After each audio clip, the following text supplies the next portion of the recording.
The radio crackled with static as Captain Sarah Chen's hands gripped the yoke of her F-18 Super Hornet, 35,000 feet above the South China Sea. What started as a routine patrol mission was about to become the most consequential 20 minutes of her career and possibly prevent World War III. But to understand how a pilot who had been grounded just 6 months earlier for reckless flying found herself at the center of an international crisis, we need to go back to where it all began. Before we jump back in, tell us where you're tuning in from, and if this story touches you, make sure you're subscribed, because tomorrow, I've saved something extra special for you. Sarah Chen had always been different.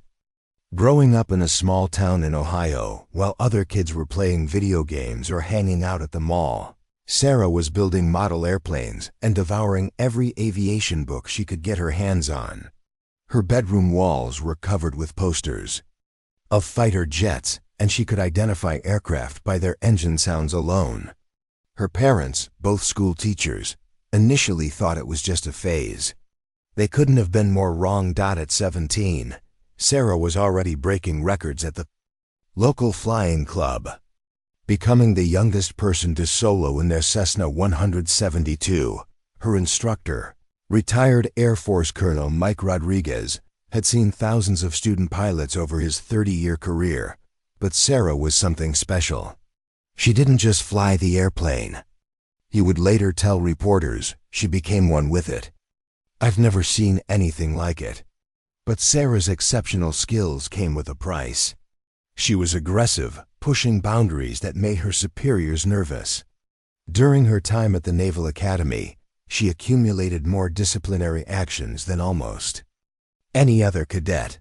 Not for academics, she graduated summa cum laude, but for what her commanding officers termed excessive risk-taking behavior.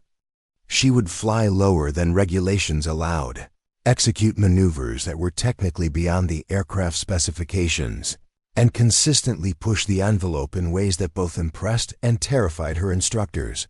After graduating from the Chin, impressed and terrified her instructors. After graduating from the Sentence Academy and completing flight school at the top of her class, Sarah was assigned to VFA-41, the Black Aces, stationed aboard the USS Theodore Roosevelt. Her reputation preceded her. The other pilots had heard stories about the hotshot from Ohio who could make an F-18 dance like a ballerina, but had no respect for the rules that kept everyone else alive. Lieutenant Commander Jack Morrison, her squadron leader, was a by-the-book officer with 15 years of experience and zero tolerance for showboating. From day one, he and Sarah clashed. "Chen," he would bark during briefings, "flying isn't about showing off. It's about completing the mission and bringing everyone home alive. Your ego isn't worth the lives of your squadron mates." But Sarah saw things differently. To her, the regulations were guidelines written by people who didn't understand what modern aircraft were truly capable of. She believed that playing it safe was actually more dangerous, that pilots who didn't push their limits would be unprepared when real combat situations demanded everything they had and more. The tension came to a head during a training exercise in the Persian Gulf. Sarah was leading a 4-plane formation in a simulated combat scenario when they encountered unexpected weather. Instead of aborting the mission as protocol dictated, Sarah made a split-second decision to dive below the storm clouds and continue the exercise at an altitude that was technically within regulations, but far lower than any reasonable pilot would attempt in those conditions. What happened next became the stuff of legend among naval aviators. Sarah's formation encountered a flock of migrating birds at 300 feet above the water. Most pilots would have pulled up immediately, but Sarah did something that defied conventional wisdom. She rolled her aircraft inverted and dove even lower, using the water's surface effect to increase her maneuverability, while simultaneously using hand signals to coordinate her wingmen through the obstacle.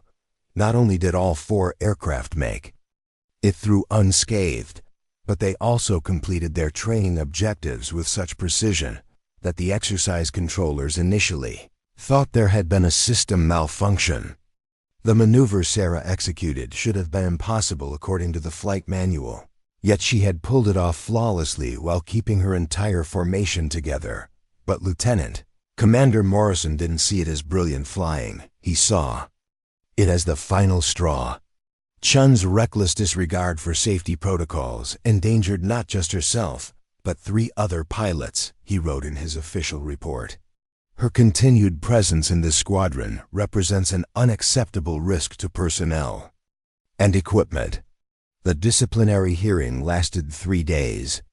Pilots from other squadrons testified about Sarah's skills, but the weight of evidence against her was overwhelming. She had violated altitude restrictions, deviated from approved flight paths, and executed maneuvers not authorized for the training scenario. The fact that everything had worked out perfectly was, in the eyes of the review board, irrelevant. Captain Elizabeth Warren, the hearing officer, delivered the verdict with obvious reluctance. Lieutenant Chun, your flying abilities are beyond question. However, military aviation depends on discipline, adherence to protocols, and trust in the chain of command. Your actions, while skillful, demonstrate a pattern of insubordination that cannot be tolerated in a combat environment. Sarah was grounded immediately, her flight status revoked pending further review. She was reassigned to a desk job in naval intelligence, analyzing satellite imagery and radar patterns. For a pilot who lived to fly, it was worse than prison. She spent her days staring at computer screens, watching other people's flights on tracking systems, while her F-18 sat in the hangar, collecting dust. The months following her grounding were the darkest of Sarah's life. She threw herself into her intelligence work with the same intensity she had once reserved for flying, becoming an expert in aerial reconnaissance and threat assessment. Her commanding officers were impressed with her analytical skills, but Sarah felt like she was slowly dying inside.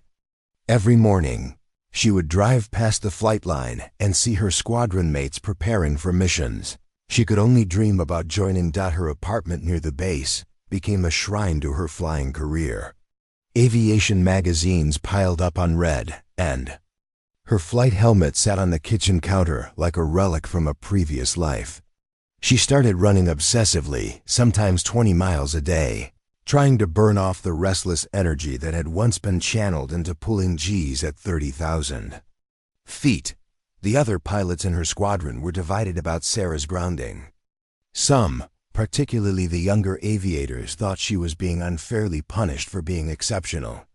They had seen what she could do in the cockpit and believed the Navy was making a mistake by keeping her on the ground. Others, especially the more senior officers, supported Lieutenant Commander Morrison's decision. They argued that military discipline existed for good reasons, and that Sarah's cowboy attitude would eventually get someone killed. Lieutenant Tom Bradley, Sarah's former wingman, was particularly torn. He had been in the formation during the infamous bird strike incident and had seen firsthand how Sarah's quick thinking had saved all their lives. What she did that day, he confided to friends at the officers' club, it wasn't reckless, it was brilliant. She saw a solution that none of us would have even considered, and she executed it perfectly. If that's not what we want in a combat pilot, then I don't know what is. But the military machine had spoken, and Sarah remained grounded. She threw herself into studying every aspect of aerial warfare, memorizing technical manuals, and analyzing combat footage from conflicts around the world. If she couldn't fly, she was determined to become the most knowledgeable pilot on the ground. She studied enemy aircraft capabilities, learned to identify threats from satellite imagery, and became fluent in the tactical doctrines of potential adversaries. Her expertise in intelligence work didn't go unnoticed. Captain Rebecca Foster, head of the Pacific Fleet Intelligence Division, recognized Sarah's unique combination of pilot experience and analytical skills. Chun sees things that other analysts miss, she told her superiors.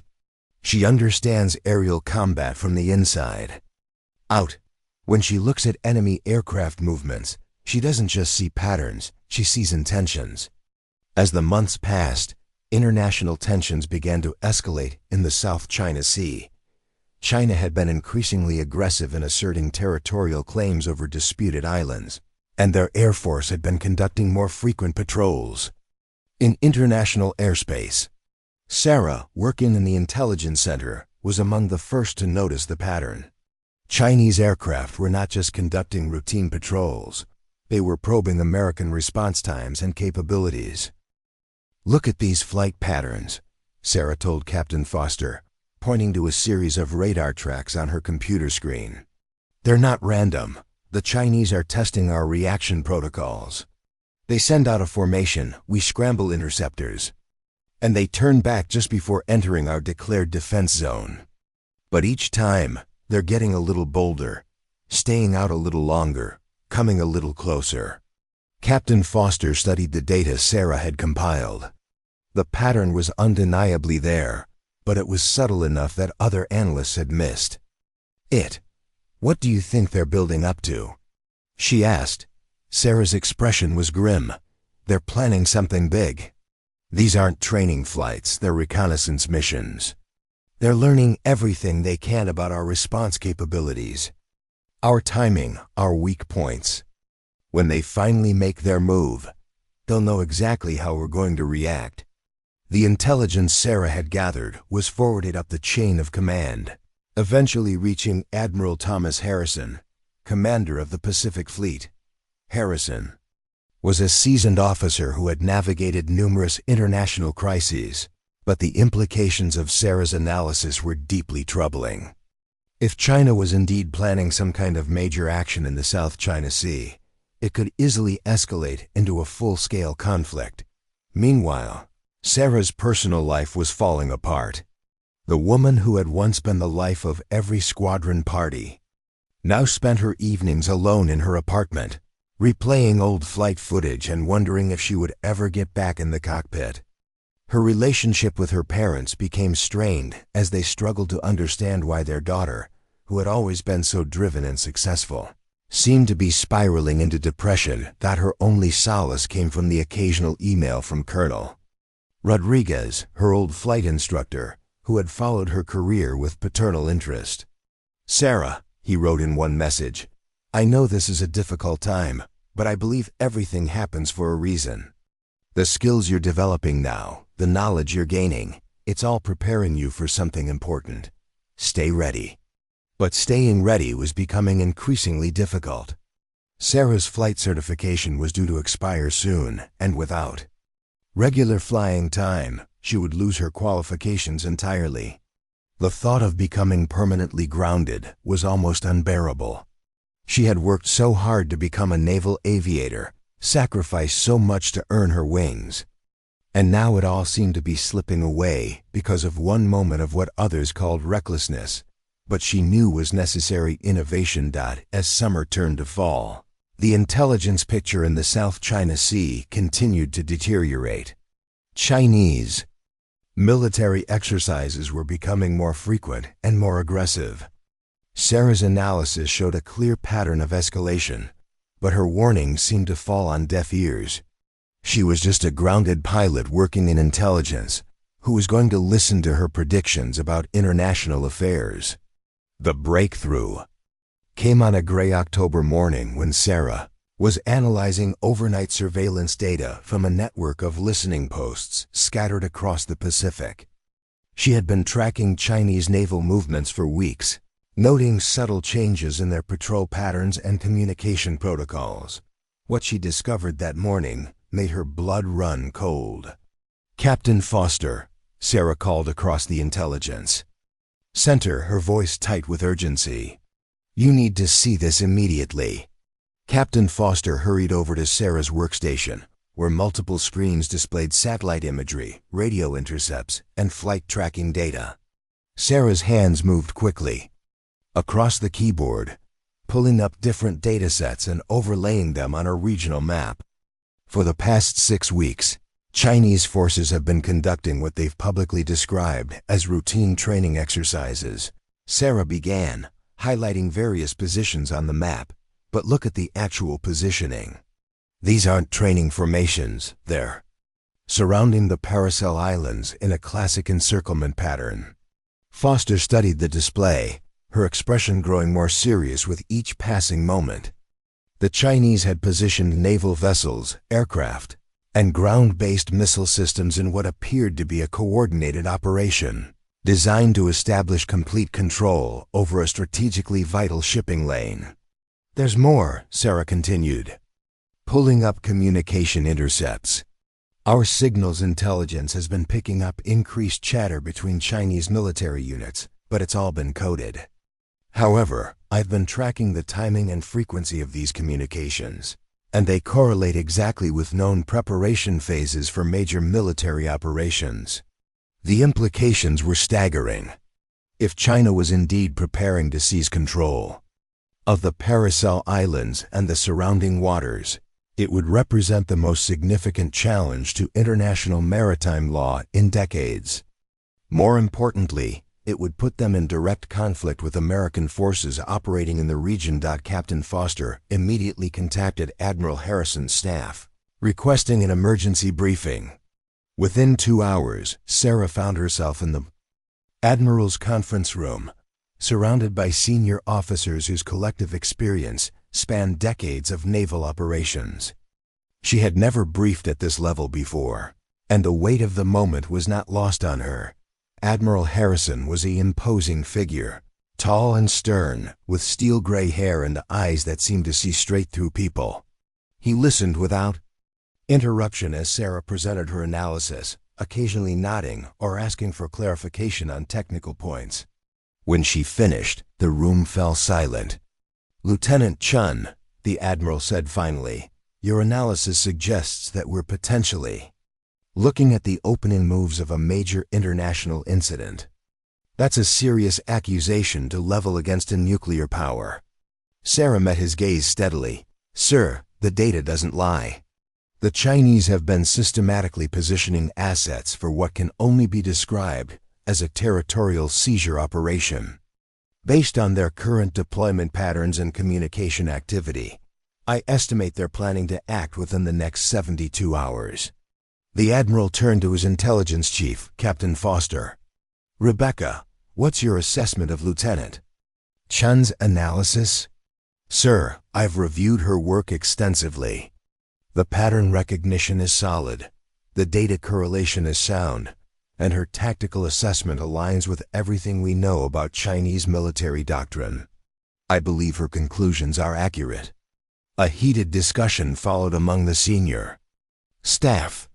Some officers argued for immediate diplomatic intervention, while others advocated for a show of force to deter Chinese aggression.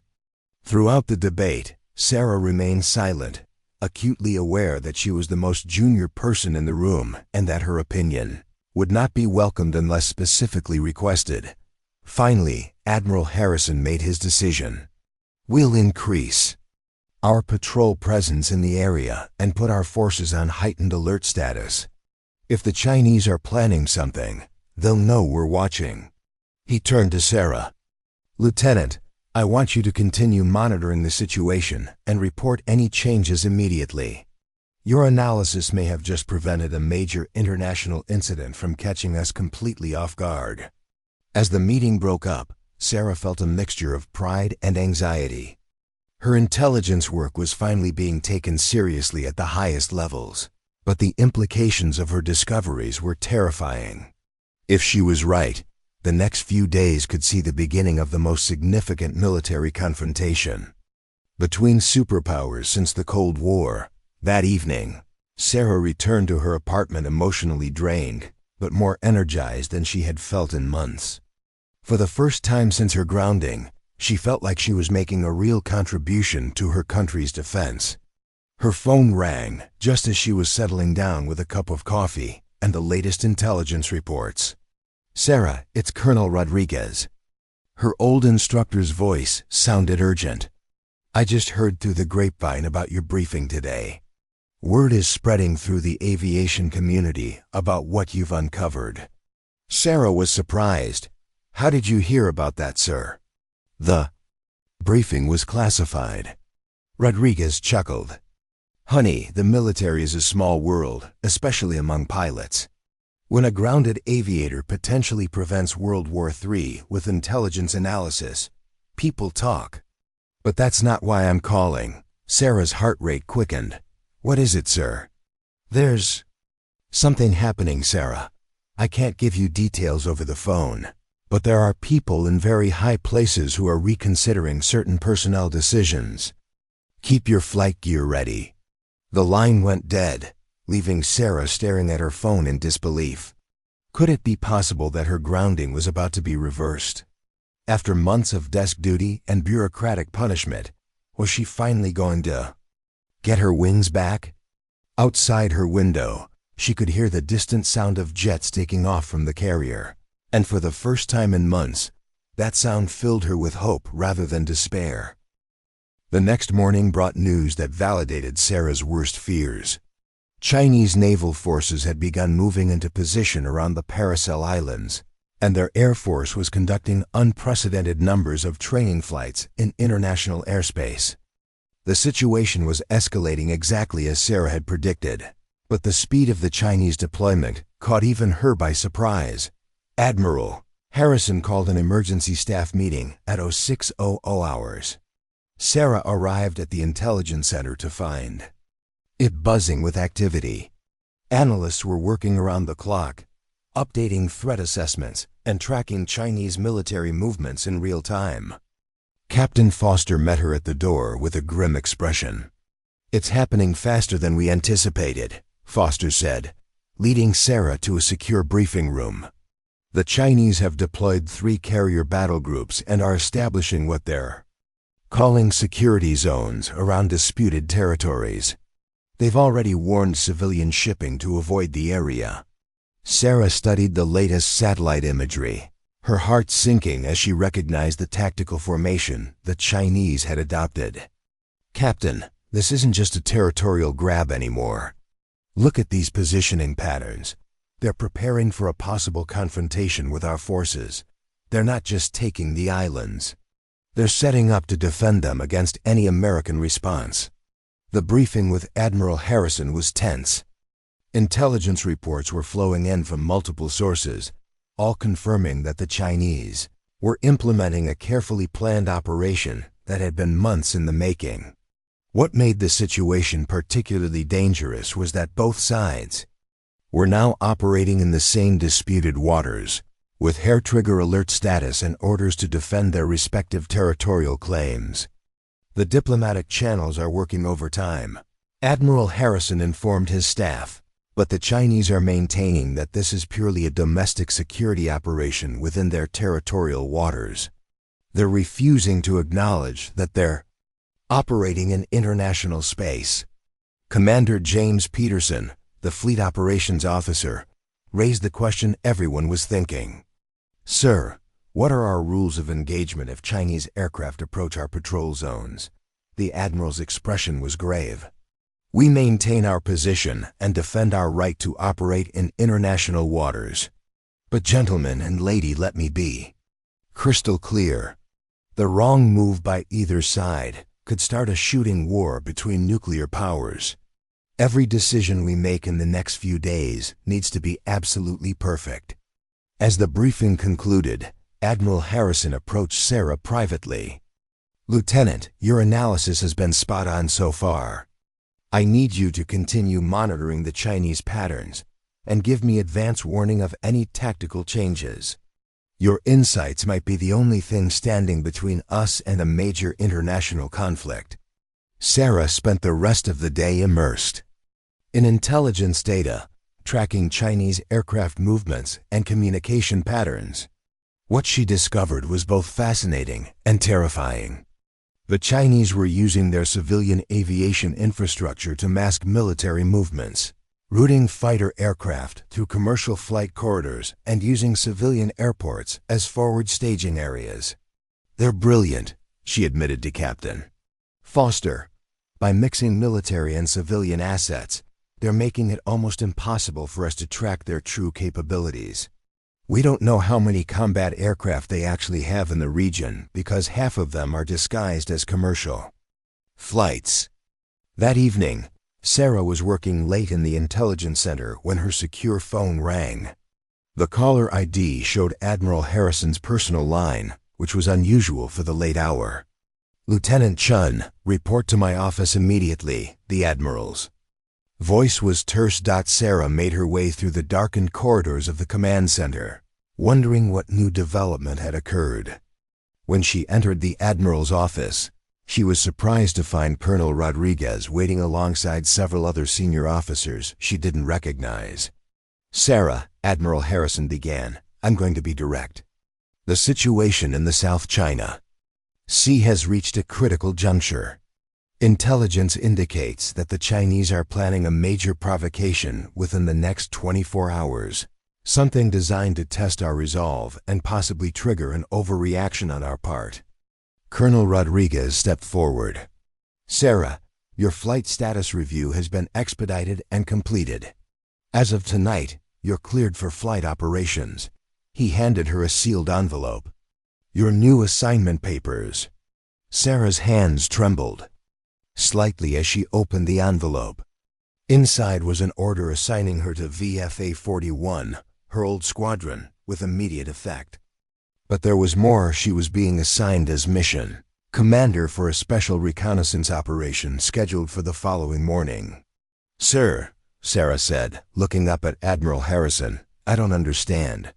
6 months ago, I was grounded for reckless flying. Now you're putting me in command of a mission during the most dangerous situation we've faced in decades?" Admiral Harrison's expression was serious but not unkind. "Lieutenant, your unconventional approach to flying, which we once considered a liability, may now be exactly what we need. The Chinese are not playing by conventional rules, and conventional responses may not be sufficient." One of the unknown officers, a stern-looking man with intelligence insignia, spoke for the first time. "Lieutenant Chen, we believe the Chinese are planning to use non-standard tactics to provoke an incident. Your ability to think outside established protocols and execute maneuvers that other pilots wouldn't consider may be crucial to avoiding escalation while maintaining our defensive posture." The mission briefing that followed was unlike anything Sarah had experienced. She would be leading a 2-plane reconnaissance formation into disputed waters, tasked with monitoring Chinese activities, while avoiding any actions that could be construed as provocative. The catch was that the Chinese were likely to test her resolve by conducting aggressive maneuvers designed to force either a retreat or an overreaction. "The political implications of this mission cannot be overstated," Admiral Harrison emphasized. "If you're forced to withdraw, it signals weakness and invites further Chinese aggression. If you overreact to their provocations, you could start a war. You'll need to walk a very fine line between showing strength and avoiding escalation." Preparing and narrating this story took us a lot of time, so if you are enjoying it, subscribe to our channel. It means a lot to us. Now back to the story. The pre-dawn hours of what would become known as the South China Sea incident found Sarah in the pilot-ready room, going through her pre-flight checklist with a focus she hadn't felt in months. Her wingman for the mission was Lieutenant Marcus Thompson, a steady, experienced pilot who had volunteered specifically to fly with her, despite her controversial reputation. "Chen," Thompson said as they suited up, "I want you to know that I requested this assignment. I've seen your flight records, and I know what really happened during that training exercise. What you did that day saved lives, even if the brass didn't see it that way." Sarah looked at him with gratitude. Having a wingman who trusted her judgment was crucial for what they were about to face. "Thanks, Marcus. Today's going to test everything we know about flying, and then some. The Chinese aren't going to make this easy for us." The flight briefing was conducted in hushed tones, with Admiral Harrison personally overseeing the final preparations. Intelligence had detected unusual Chinese aircraft activity throughout the night, with multiple formations moving into positions that suggested they were preparing for something significant. "Your mission parameters are clear," the admiral reminded them. "Maintain patrol patterns in international airspace. Document any aggressive Chinese actions, but under no circumstances are you to initiate hostile action. However," he paused meaningfully, "you are authorized to defend yourselves using any means necessary if fired upon." As Sarah and Thompson walked to their aircraft, the weight of the moment was palpable. Ground crews worked with unusual urgency, and Sarah noticed that her F-18 had been loaded with a full complement of defensive missiles, unusual for what was supposed to be a reconnaissance mission. Lieutenant Chen called Chief Petty Officer Rodriguez, the head of her maintenance crew. "She's ready for whatever you need her to do. We've given her a complete systems check and everything's running perfectly." Sarah ran her hands along the fuselage of her Super Hornet, feeling the familiar connection between pilot and machine that she had missed so desperately during her grounding. "Thanks, Chief. Let's hope we bring her back in the same condition." The takeoff was smooth, with both aircraft launching into the pre-dawn darkness over the Pacific. As they climbed to their patrol altitude, Sarah felt the familiar rush of adrenaline that came with flying, amplified by the knowledge that this mission could have international consequences. "Dragonflight, this is Pacific Control," came the voice of the controller. "Be advised, we're tracking multiple Chinese aircraft approaching your patrol area from the northwest. Estimated time to intercept is 15 minutes. Sarah checked her radar display and confirmed the approaching contacts. "Copy, Pacific Control. Dragonflight maintains course and altitude. We're ready for company." The 15 minutes passed quickly, and soon Sarah's radar warning receiver began chirping as Chinese aircraft locked onto their position.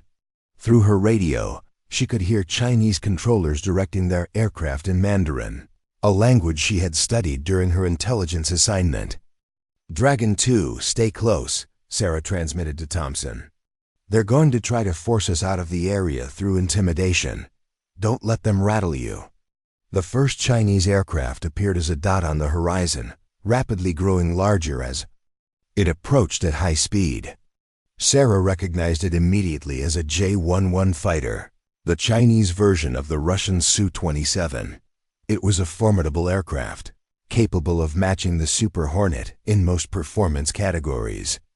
"Dragon lead, I count 6 Chinese aircraft in formation, approaching from our 2 o'clock position," Thompson reported. Sarah confirmed the count on her radar. 6 aircraft was more than a patrol. It was a show of force designed to intimidate American pilots into withdrawing from the area. She keyed her radio to the international emergency frequency. "Chinese aircraft approaching from the northwest. This is U.S. Navy Dragonflight operating in international airspace. We are conducting routine patrol operations in accordance with international law." The response came back in accented but clear English. "American aircraft, you are approaching Chinese territorial waters. Alter course immediately or face consequences." Sarah checked her navigation display. They were still well within international airspace, at least 20 nautical miles from any disputed territory. The Chinese were trying to establish a much larger exclusion zone than they had any legal right to claim. "Chinese aircraft, we are operating in international waters and will maintain our current course and altitude," Sarah responded firmly. What happened next was a textbook example of aerial intimidation tactics. The lead Chinese aircraft broke formation and began a high-speed approach towards Sarah's position, pulling up sharply at the last moment to pass just overhead. The wash from his jet engines rocked Sarah's aircraft, but she maintained steady flight. "Dragon lead, are you okay?" Thompson called out. "I'm fine, Dragon 2. He's trying to rattle us. Stay in formation and maintain course." The Chinese aircraft continued their harassment, taking turns making close passes and aggressive maneuvers designed to force the American pilots to either retreat or make a mistake that could be portrayed as aggressive action. Sarah recognized the tactics from her intelligence training. The Chinese were trying to create a situation where they could claim they were responding to American provocation, but Sarah had advantages that the Chinese pilots didn't know about. Her months of analyzing their tactics and capabilities had given her insights into their training and psychological approach to aerial confrontations. She knew they were operating under strict rules of engagement that prohibited them from actually initiating hostilities unless fired upon first. More importantly, she understood something about the Chinese mindset that most American pilots missed. Their aggressive maneuvers were as much about maintaining face as they were about achieving tactical objectives. If she could respond to their intimidation in a way that acknowledged their skill while not backing down, she might be able to defuse the situation without either side losing face.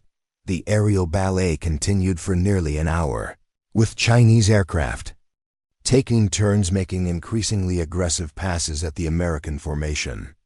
Sarah found herself drawing on every bit of flying skill she had ever learned, not to outfight the Chinese pilots, but to avoid giving them any excuse to escalate the confrontation while simultaneously demonstrating that she would not be intimidated. "Dragon, lead," Thompson called out during a brief lull in the harassment. "My fuel state is getting low. We're going to need to think about heading home soon." Sarah checked her own fuel gauges and realized they were facing a tactical dilemma. The Chinese were clearly trying to force them to withdraw by making it impossible to complete their patrol mission. If they left now, it would signal that harassment tactics could successfully drive American aircraft from international airspace. But if they stayed much longer, they would be forced to request aerial refueling, which could be seen as ESCAL-ATOR. It was then that Sarah noticed something interesting in the Chinese formation patterns. The lead pilot, who had been the most aggressive in his harassment tactics, was making subtle hand signals to his wingmen. She had studied enough Chinese military doctrine to recognize what she was seeing. The formation leader was indicating fuel concerns to his subordinates. Chinese were facing the same dilemma as the Americans. They had been burning fuel aggressively during their intimidation maneuvers, and their aircraft, like the American F-18s, had limited endurance. Someone was going to have to blink first, and the question was who would withdraw without losing face. That's when Sarah made a decision that would later be studied in military academies around the world. Instead of continuing the defensive pattern she had been flying, she executed a perfect barrel roll directly in front of the Chinese formation leader, a maneuver that was both spectacular and completely non-threatening. The Chinese pilot's response was immediate and telling. Instead of taking the maneuver as a provocation, he executed his own barrel roll in response, followed by a perfect victory roll. What Sarah had done was transform a military confrontation into a display of mutual aerial respect. "Dragon 2, follow my lead," Sarah transmitted to Thompson. "We're going to show these guys what American pilots can do." What followed was 10 minutes of the most beautiful flying anyone in either formation had ever witnessed. Sarah led Thompson through a series of precision maneuvers that demonstrated every aspect of their aircraft's capabilities while remaining completely non-threatening. The Chinese pilots responded in kind, turning what had been a tense military standoff into an impromptu air show. "Dragon lead, this is Pacific Control," came an urgent transmission from the carrier. "We're monitoring your situation. What's your status?" Sarah keyed her radio, watching as the Chinese formation maintained a respectful distance while continuing their own aerobatic display. "Pacific Control, Dragon Flight is engaged in what I would characterize as professional interaction with Chinese aviation personnel. The situation is stable." There was a long pause before the controller responded. "Dragon Flight, Admiral Harrison requests immediate clarification of your status." Sarah glanced at Thompson, who gave her a thumbs up. Both American and Chinese aircraft were now flying in a loose formation, with pilots from both sides occasionally waving at each other across the cockpit barriers. Pacific Control. Both formations are conducting what might be called diplomatic aviation. The Chinese pilots have demonstrated exceptional skill and professionalism. We are maintaining our patrol pattern, and they are maintaining theirs. Number. Hostile actions have been taken by either side. The Chinese formation leader's voice came over the international emergency frequency. Speaking in careful English, "American pilots, you fly with great skill. It has been an honor to share the sky with you today." Sarah keyed her radio to respond. "Chinese pilots, the honor has been ours. Your flying skills are truly impressive. Fair skies and safe landings." With that exchange, the Chinese formation peeled away and headed northwest, while Sarah and Thompson continued their patrol route. The entire confrontation had been diffused through what military historians would later call aerial diplomacy. "Dragon lead," Thompson called out as they watched the Chinese aircraft disappear into the distance. "That was either the most brilliant piece of flying I've ever seen, or we're both going to be court-martialed when we get back to the ship." Sarah couldn't help but smile inside her oxygen mask.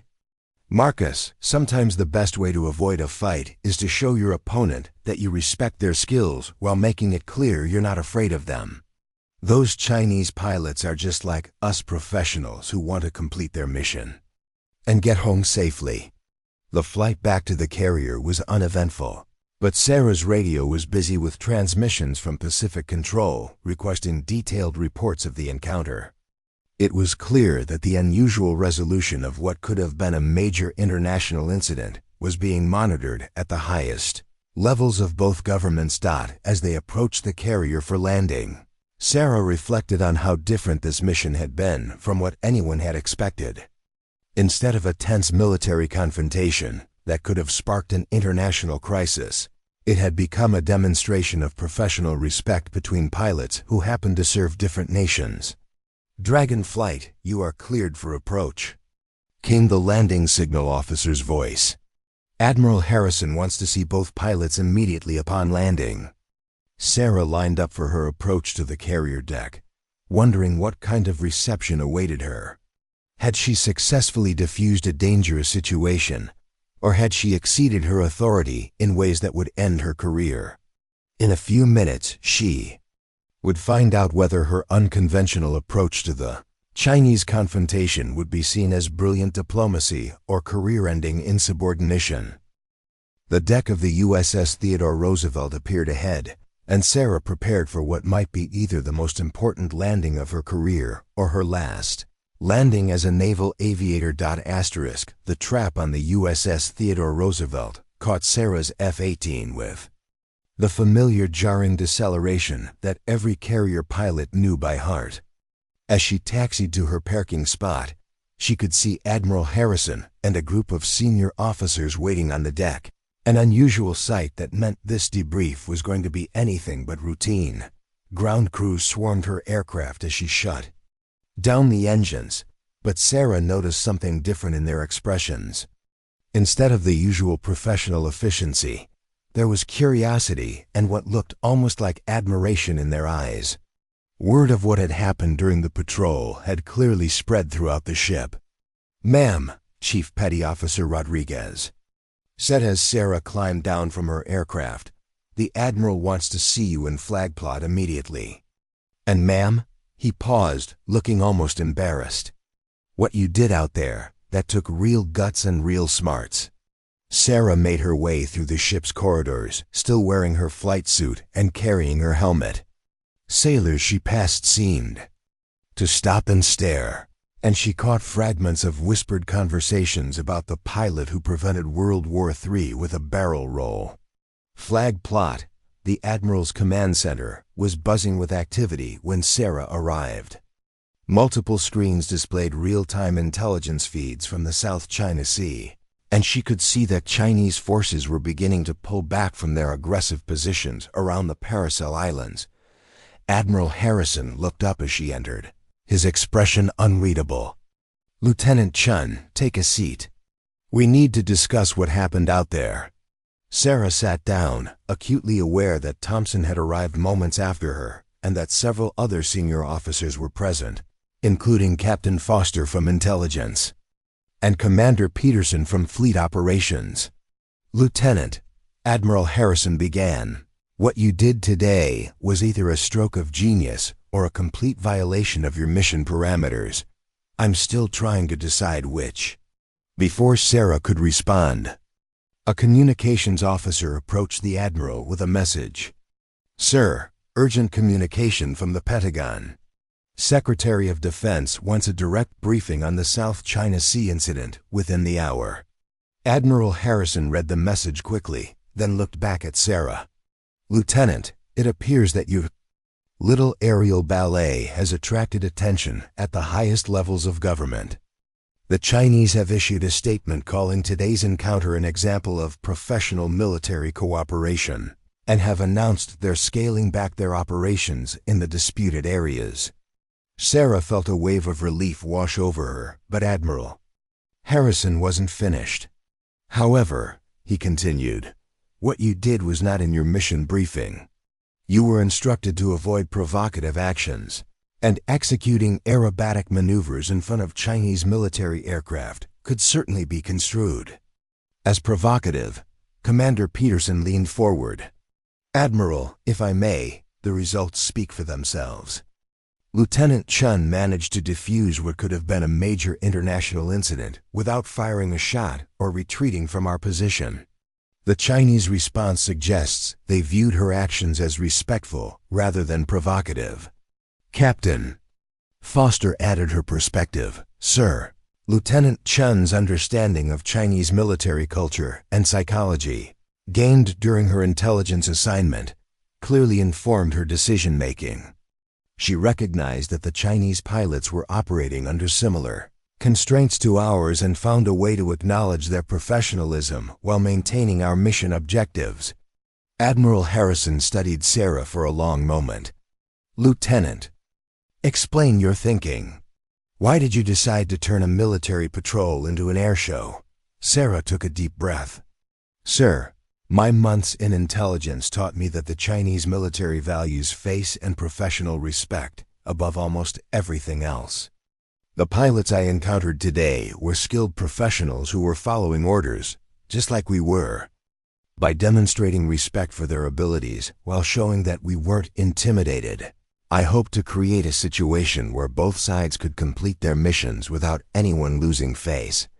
"And the aerobatic display?" Admiral Harrison asked. "Sir, in Chinese culture, acknowledging an opponent's skill is a form of respect that can diffuse hostility.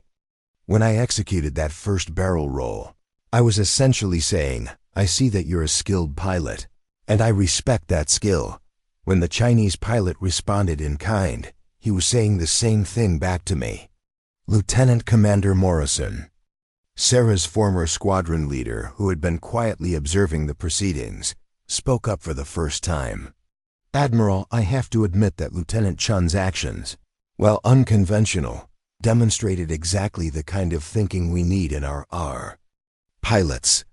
She assessed a complex situation and found a creative solution that achieved our objectives without escalation." Admiral Harrison raised an eyebrow. "That's quite a change in perspective, Commander Morrison. 6 months ago, you were recommending that Lieutenant Chen be permanently grounded for reckless flying." Morrison looked slightly uncomfortable but maintained his position. "Sir, I still believe that Lieutenant Chen's actions during the training exercise violated established protocols. However, today's mission required exactly the kind of innovative thinking that makes her challenging to work with in routine situations." The Admiral's expression softened slightly. "Lieutenant Chen, your actions today may have prevented a major international conflict. The Chinese military has issued statements praising the professionalism and skill of American pilots, and they've begun withdrawing forces from the most contested areas." A communications officer interrupted again. "Admiral, the Chinese Ministry of Defense is requesting direct military-to-military communications to discuss establishing protocols for professional aviation encounters in international airspace. Admiral Harrison smiled for the first time since Sarah had entered the room. "Lieutenant, it appears that your aerial diplomacy has opened a new channel for military cooperation. The Chinese want to establish formal procedures for handling encounters between our aircraft, based on what they're calling the South China Sea model." Sarah felt overwhelmed by the implications of what she was hearing. What had started as a routine patrol mission had somehow evolved into a new framework for military relations between superpowers. The debriefing continued for another 2 hours, with officers from various departments analyzing every aspect of the encounter. Sarah found herself describing the Chinese pilots' body language, their aircraft positioning, and the subtle communications that had taken place through hand signals and aircraft movements.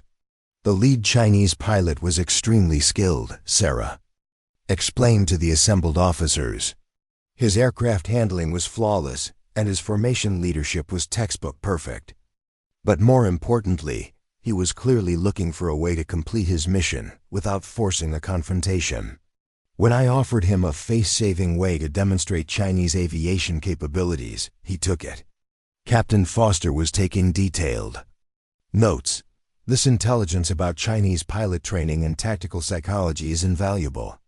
Your first-hand observations of their decision-making process and communication methods will help us better understand their operational mindset. Admiral Harrison leaned back in his chair. "Lieutenant, I'm going to ask you a direct question. Do you believe your actions today could be replicated by other pilots in similar situations?" Sarah considered the question carefully. "Sir, I think what happened today was the result of several factors coming together. My intelligence background helped me understand Chinese military culture. My flying experience gave me the skills to execute complex maneuvers safely, and honestly, I had nothing left to lose career-wise, so I was willing to take risks that other pilots might not consider." "What do you mean by that last point?" Admiral Harrison asked. "Sir, 6 months ago, I was grounded for what was considered reckless flying. Today, those same unconventional approaches to problem-solving turned out to be exactly what the situation required. Sometimes what looks like recklessness in a peacetime training environment is actually innovation that's needed in real-world crises." Lieutenant Commander Morrison shifted uncomfortably in his seat. "Admiral, if I may, I think Lieutenant Chen raises an important point about the difference between training discipline and operational flexibility. Perhaps we need to reconsider how we evaluate pilot performance in complex situations." The conversation was interrupted by the arrival of a Navy communications specialist carrying a classified message folder. "Admiral, priority message from the Joint Chiefs of Staff." Admiral Harrison read the message quickly, his eyebrows rising as he processed the contents. "Gentlemen and lady, it appears that Lieutenant Chen's actions have attracted attention at the very highest levels of government. The President has been briefed on today's incident and has specifically requested that the pilot involved be commended for preventing an international crisis." Sarah felt the room spinning slightly. The President of the United States knew her name and was recommending her for commendation. 6 months ago, she had been facing potential dismissal from the Navy, and now she was being praised by the Commander-in-Chief. "There's more," Admiral Harrison continued. "The Secretary of Defense is establishing a new program to study unconventional approaches to military diplomacy, and they want Lieutenant Chen to be part of the development team." Over the following weeks, Sarah found herself at the center of a whirlwind of activity.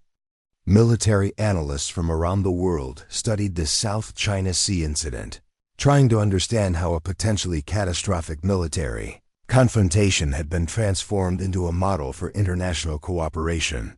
The Chinese government, initially cautious about the encounter, eventually embraced it as evidence of their military's professionalism and restraint. Chinese media praised their pilots for demonstrating superior skill while showing respect for international law. American media, meanwhile, focused on Sarah's innovative approach to crisis management and her transformation from a grounded pilot to a national hero. But perhaps the most significant change was in Sarah's relationship with her fellow aviators. The same pilots who had once viewed her as a dangerous maverick now saw her as someone who could think outside the box when it mattered most. Her squadron mates began coming to her for advice on handling complex situations, and her reputation evolved from reckless to innovative. Lieutenant Commander Marison, in particular, seemed to have undergone a complete change in perspective. During a private conversation in the squadron-ready room, he admitted that he had been wrong about Sarah's flying philosophy. "Chen," he said, "I spent so much time focusing on the rules that I forgot why we have those rules in the first place. They're supposed to make us more effective, not limit our ability to adapt to new situations. What you did out there showed me that sometimes the most professional thing you can do is break with convention." The new military diplomacy program that Sarah joined brought together pilots, intelligence analysts, and diplomatic specialists to develop protocols for managing international military encounters. The goal was to create a toolkit of techniques that could diffuse tensions while maintaining national security objectives. The South China Sea model, as it became known, was studied and adapted for use in other regions where American and foreign military forces operated in close proximity.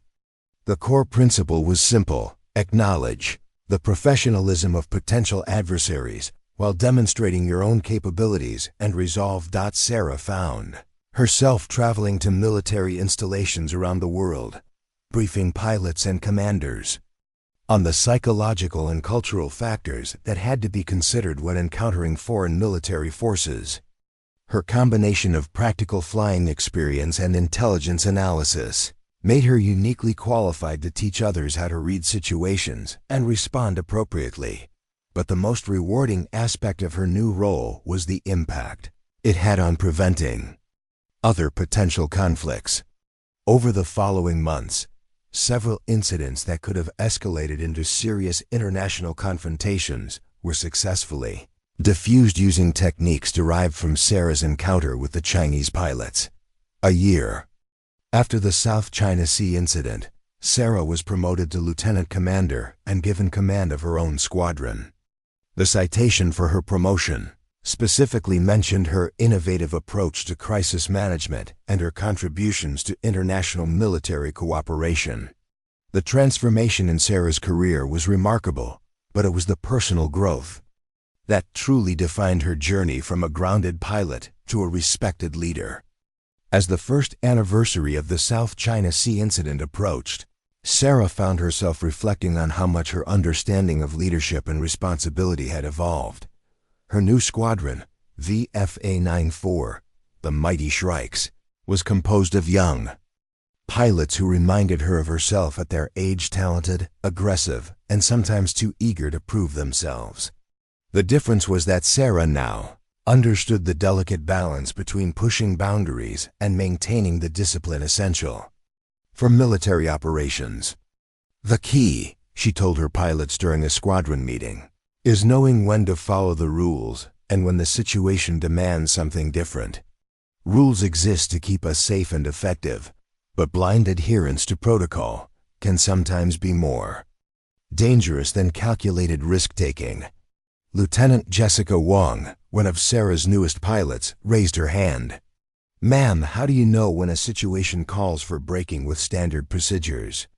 Sarah smiled, remembering asking similar questions when she was a junior pilot. Experience helps, but more importantly, you need to understand the purpose behind the rules. If following standard procedure would prevent you from accomplishing your mission or would create greater risks, then you need to consider alternatives. But, she emphasized, you better be absolutely certain that your alternative approach is sound. The Chinese government had extended an invitation for American military pilots to participate in a joint training exercise, something that would have been unthinkable before the South China Sea incident.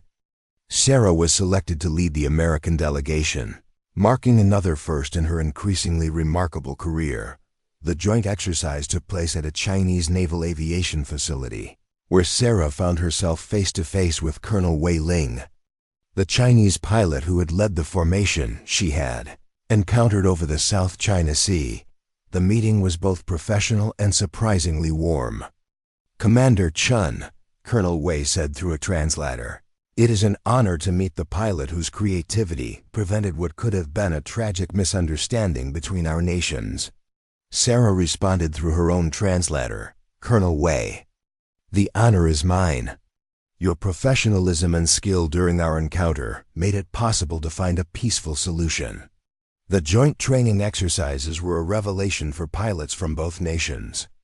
American aviators were impressed by the discipline and technical precision of their Chinese counterparts, while Chinese pilots admired the tactical flexibility and innovative, problem-solving approaches of the Americans. During one particularly complex training scenario, Sarah found herself flying in formation with Colonel Wei, working together to solve a simulated rescue mission. The ease with which they coordinated their efforts demonstrated that professional aviators could transcend national boundaries when focused on a common objective. "Your flying style is very creative," Colonel Wei said during a post-flight debrief. Speaking in careful English, Chinese pilots are trained to be precise and follow established procedures. American pilots seem to improvise more. Sarah nodded. "Different approaches, but both effective. I think we can learn from each other. Your precision and discipline are impressive, and maybe our flexibility can offer some new perspectives." The success of the joint training program led to the establishment of regular military exchanges between American and Chinese aviation units. What had begun as a potential international crisis had evolved into a model for military cooperation that other nations began to emulate. Back at her home base, Sarah continued to develop the unconventional leadership style that had emerged from her experiences. She encouraged her pilots to think creatively while maintaining strict safety standards, and she made it clear that intelligent risk-taking would be supported as long as it was based on sound judgment. The Navy recognized the value of Sarah's approach by establishing the VAPTIV Leadership Program, designed to teach military officers how to balance innovation with discipline. Sarah became the program's first director, responsible for training a new generation of military leaders who could think outside conventional frameworks when situations demanded it. Her former commanding officer, Admiral Harrison, visited during one of the program's early sessions. "Lieutenant Commander Chen," he said after observing a training exercise, "when I first met you, I thought your unconventional approach to flying was a problem to be solved. Now I realize it was a capability to be developed." The program attracted attention from military leaders around the world, with officers from allied nations coming to study Sarah's methods. The core curriculum focused on situational awareness, cultural understanding, and the ability to make rapid decisions under pressure, while considering long-term consequences. One of Sarah's favorite teaching exercises involved placing student officers in simulated crisis situations where standard procedures were inadequate or counterproductive. Students had to develop creative solutions while maintaining their primary objectives and avoiding unnecessary escalation. "The goal," Sarah explained to each new class, "is not to ignore rules and procedures, but to understand them so thoroughly that you can recognize when the situation calls for a different approach." Military leadership isn't about following a checklist. It's about achieving objectives while protecting the people under your command and serving the greater good. Her reputation continued to grow within military circles, but Sarah remained focused on the practical aspects of leadership and pilot training. She published several articles in military journals about crisis management and decision-making under pressure, but she was most proud of the young officers who graduated from her program and went on to successful careers throughout the military. Transformation from a grounded pilot accused of reckless flying to a respected leader and innovator had been remarkable. But Sarah knew that her greatest contribution wasn't the prevention of one international incident. It was the development of a new approach to military leadership that could help prevent future conflicts through understanding, respect, and creative problem solving. 5 years after the South China Sea incident, Commander Sarah Chen stood on the deck of the USS Gerald R. Ford, watching young pilots prepare for their first combat deployment. As the ship's air wing commander, she was responsible for over 60 aircraft and more than 800 personnel. But her thoughts kept returning to that gray October morning when a routine patrol had changed the course of her life. The international situation had stabilized considerably since then. The protocols developed from the South China Sea model had been adopted by military forces around the world, and several potential conflicts had been diffused through the kind of professional military diplomacy that Sarah had pioneered. The joint training programs with China had expanded to include other nations, creating an unprecedented level of cooperation among military aviators. Lieutenant Commander Thompson, her former wingman who was now one of her squadron leaders, approached with the morning's intelligence briefing. "Ma'am, all squadrons report ready for deployment. The new pilots are eager to get out there, though I don't think they fully appreciate the responsibility that comes with representing their country in international waters." Sarah smiled, remembering her own early enthusiasm for military aviation. "Marcus, do you ever think about that morning over the South China Sea? How different things might have been if we had handled the situation conventionally?" Thompson considered the question seriously. "I think about it a lot, actually. What you did that day wasn't just good flying, it was leadership at the highest level. You saw possibilities that the rest of us missed, and you had the courage to act on them." The conversation was interrupted by the arrival of Admiral Patricia Collins, who had recently been appointed as commander of the Pacific Fleet. Admiral Collins had specifically requested Sarah's assignment as Air Wing Commander, recognizing the unique value of her experience and leadership style. "Commander Chen," Admiral Collins said, "I wanted to personally thank you for accepting this assignment. Your reputation for innovative leadership and crisis management makes you exactly the right person to lead our aviation forces in this region." Sarah felt the weight of the responsibility, but also the satisfaction of knowing that her unconventional journey had prepared her for this moment. "Admiral, I'm honored by your confidence. The pilots and aircrew under my command are the finest in the world, and I'm committed to ensuring they're prepared for whatever challenges they might face." As the ship prepared to depart for its deployment, Sarah received a message that brought her career full circle.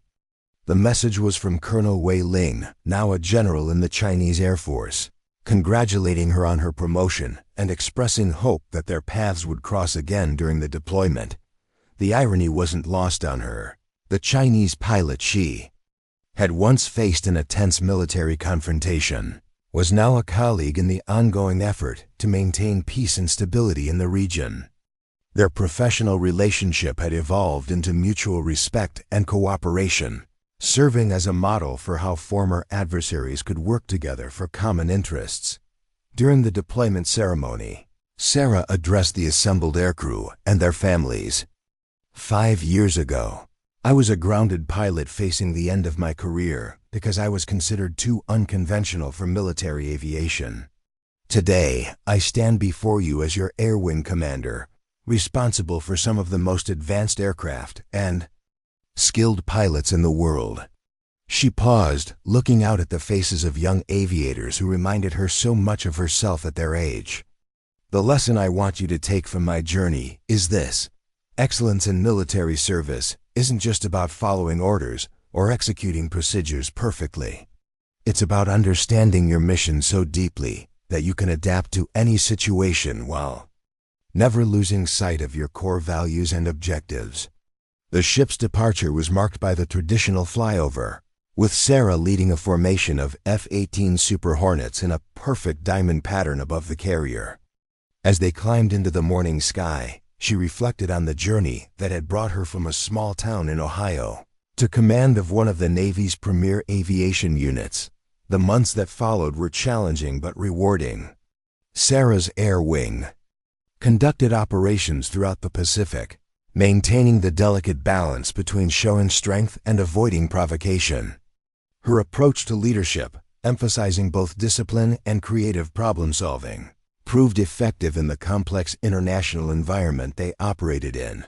Several times during the deployment, her aircraft encountered foreign military forces, and each time, the encounters were handled with the professionalism and respect that had become the hallmark of the South China Sea model. Potential confrontations were transformed into opportunities for professional interaction, and the regional security situation remained stable. Near the end of the deployment, Sarah received news that she had been selected for promotion to captain and assignment as commanding officer of the Naval War College's new Center for Military Innovation. The center would be responsible for developing next-generation approaches to military leadership and crisis management, drawing on lessons learned from operations around the world. As she prepared to turn over command of the Air Wing, Sarah took one final flight in her F-18, soaring high above the Pacific Ocean, where her career had been transformed. The young pilot who had once been grounded for reckless flying was now responsible for shaping the future of military aviation leadership. During her farewell address to the Air Wing, Sarah spoke about the importance of balancing innovation with discipline, respect with strength, and individual excellence with team cohesion. Military aviation will continue to evolve, she told her pilots, but the fundamental principles of professionalism, courage, and service to country will always be our foundation. The impact of Sarah's journey extended far beyond her personal career success. The leadership principles she had developed were being taught in military academies around the world, and the diplomatic techniques that emerged from the South China Sea incident had prevented numerous international conflicts. Up next, you've got two more standout stories right on your screen. If this one hit the mark, you won't want to pass these up. Just click and check them out. And don't forget to subscribe and turn on the notification bell so you don't miss any upload from us.